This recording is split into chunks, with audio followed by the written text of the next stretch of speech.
स्वागत है कोणों के प्रकार भाग 2 में। इस भाग में हम बात करेंगे युग्म कोण अर्थात जोड़ों के रूप में कोणों को क्या कहा जाता है।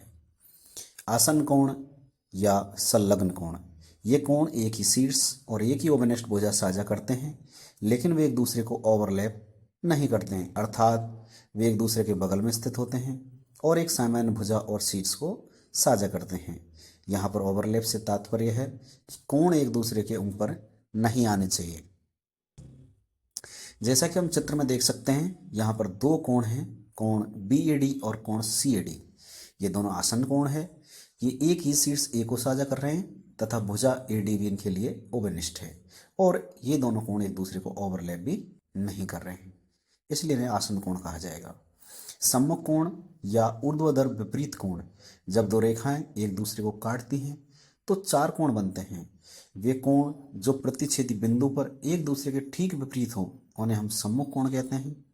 ऊर्ध्वाधर सम्मुख कोण सदैव बराबर होते हैं और इनका शीर्ष ओबेनिस्ट होता है। जैसा कि हम चित्र में देख सकते हैं कि यहाँ पर दो रेखाएं एक दूसरे को तिर्यक काट रही हैं, तो यहाँ पर बनने वाले चार कोणों में से कोण 1 और कोण 3 एक दूसरे के सम्मुख हैं तथा ये बराबर हैं। इसी प्रकार कोण 2 और कोण 4 सम्मुख और बराबर है।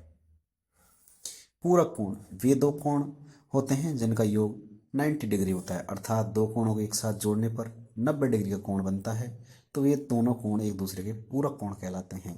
जैसे 30 डिग्री का कोण है तो उसका पूरक कोण 60 डिग्री का होगा। जैसा कि आप चित्र में देख सकते हैं, यहाँ पर दो कोण दिखाई दे रहे हैं, एक 40 डिग्री एक 50 डिग्री। ये दोनों कोण एक दूसरे के लिए पूरक कोण कहलाएंगे, क्योंकि 40 और 50 को जोड़ने पर 90 डिग्री प्राप्त होता है, यानी कि 40 का पूरक 50 डिग्री और 50 का पूरक 40 डिग्री। संपूरक कोण या रैखिक युग्म कोण, संपूरक कोण वे दो कोण होते हैं जिनका योग 180 डिग्री होता है और संपूरक कोणों का जो युग्म या जोड़ा होता है उनमें या तो दोनों ही कोण समकोण होंगे अथवा एक कोण न्यून कोण और एक कोण अतिक कोण होगा। एक सीधी रेखा पर स्थित होने के कारण इन्हें हम रैखिक युग्म कोण भी कह सकते हैं। जैसा चित्र में आप देख सकते हैं, यहाँ पर दो कोण हैं, एक 52 डिग्री 160 डिग्री।